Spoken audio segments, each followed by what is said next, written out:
Assalamualaikum warahmatullahi wabarakatuh. Saya dari kelompok 12 akan menjelaskan tentang peradaban Mesir kuno. Peradaban Mesir kuno atau peradaban lembah Sungai Nil terpusat di sepanjang pertengahan hilir Sungai Nil, yang mencapai kejayaannya sekitar abad 2 sebelum Masehi. Peradaban Mesir kuno ditetapkan sebagai peradaban tertua di dunia. 1. Pembagian kerajaan Mesir tua, tengah, dan Mesir baru. A. Kerajaan Mesir tua. Kerajaan Mesir tua berlangsung pada pemerintahan Fir'aun Manes sampai dengan pemerintahan Pepi II. Kerajaan Mesir tua didirikan oleh raja-raja dari selatan dan mencapai puncaknya di bawah dinasti 3 dan 4. B. Kerajaan Mesir Tengah. Pada masa pertengahan ini, dua pemerintahan Mesir, yakni pemerintahan Raja Sesontris III dan Raja Amenemhet III. C. Kerajaan Mesir Baru. Berdiri antara abad ke-16 sebelum Masehi sampai abad ke-11 sebelum Masehi, meliputi masa dinasti ke-18, 19, dan 20. Saya akan menjelaskan tentang materi 2, yaitu tentang perdagangan dan ekonomi di Mesir kuno. Dibagi menjadi 6 macam, yaitu yang pertama ada administrasi dan perdagangan, yaitu mengumpulkan dan menyimpan hasil kekayaan negara dengan sistem lumbung dan perbendaharaan dengan mendistribusikan biji-bijian dan barang-barang lainnya. Yang kedua ada status sosial. Sebagian besar masyarakat di Mesir kuno masih bermata pencaharian sebagai petani, tetapi hasilnya dimiliki dan dikelola oleh negara, kuil, atau keluarga ningrat yang memiliki tanah. Yang ketiga ada sistem hukum. Dan sistem hukum ini dikepalai oleh Fir'aun, dan Fir'aun yang bertugas untuk mengatur peraturan di situ. Kemudian ada pertanian. Pertanian ini masih bergantung pada siklus di Sungai Nil karena kondisi geografisnya.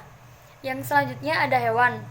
Bangsa Mesir percaya bahwa hubungan yang seimbang antara manusia dengan hewan merupakan elemen yang penting dalam susunan kosmos. Kemudian yang terakhir ada sumber daya alam. Di Mesir ini sangat kaya akan batu, bangunan, dan dekoratif. Kemudian ada biji tembaga dan timah, dan emas dan batu semi mulia.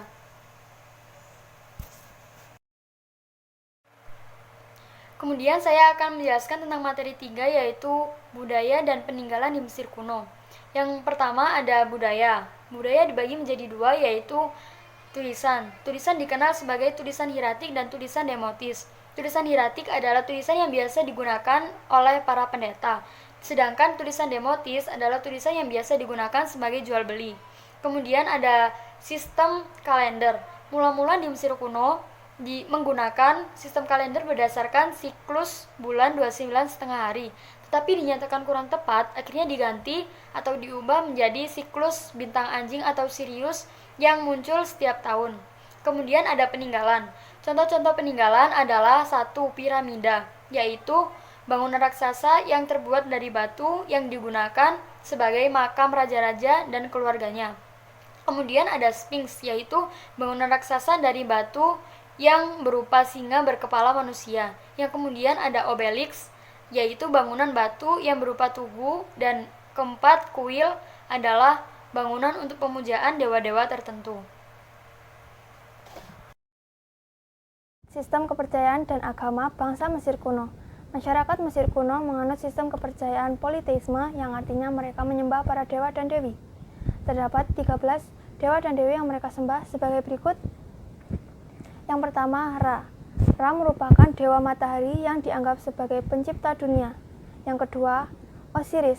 Osiris disebut sebagai dewa kehidupan yang digambarkan seorang laki-laki yang memakai mahkota yang mirip dengan mahkota putih dari Mesir. Yang ketiga, Amun. Amun dianggap sebagai rajanya para dewa. Yang keempat, Isis. Isis merupakan dewi yang dinikahi oleh saudaranya sendiri, yaitu dewa Osiris. Isis dihormati dan dipuja karena ia merupakan ibu yang ideal, istri, pelindung alam, dan juga sihir. Kelima, Hathor. Hathor merupakan dewi cinta, kasih sayang, dan juga pelindung wanita. Yang keenam, Horus. Horus merupakan dewa langit, keturunan dari dewa Osiris dan dewi Isis. Horus juga merupakan pelindung dari Mesir. Yang ketujuh, ada Mat. Mat merupakan dewi Mesir kuno dengan konsep kebenaran, keteraturan, keserasian, dan juga keadilan. Yang kedelapan, Neptis. Neptis merupakan ibu rumah tangga yang digambarkan seorang wanita yang menggunakan mahkota berbentuk rumah dan keranjang. Yang kesembilan, ada Sobek.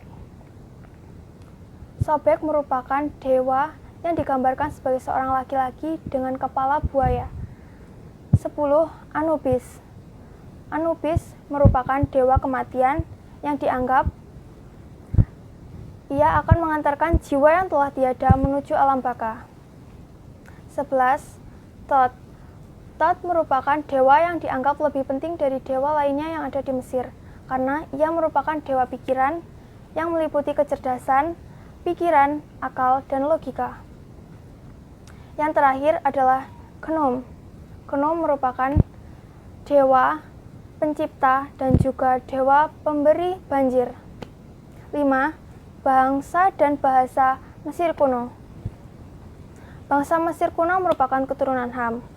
Berdasarkan lukisan kuno, secara umum masyarakat Mesir digambarkan sebagai orang-orang yang berperawakan kecil, langsing, berkulit gelap, namun tidak termasuk golongan negroid. Akan tetapi, berdasarkan lukisan dan pahatan-pahatan kuno, itu menunjukkan adanya keberagaman bangsa dan bahasa Mesir kuno.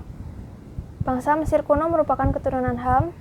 Berdasarkan lukisan dan jenazah yang telah dimumikan, secara umum masyarakat Mesir kuno digambarkan berperawakan kecil, langsing, berkulit gelap, tapi tidak termasuk ke dalam golongan negroid. Bahasa Mesir kuno. Para pakar modern menggolongkan bahasa Mesir kuno ke dalam kelompok bahasa Semito-Hamitik.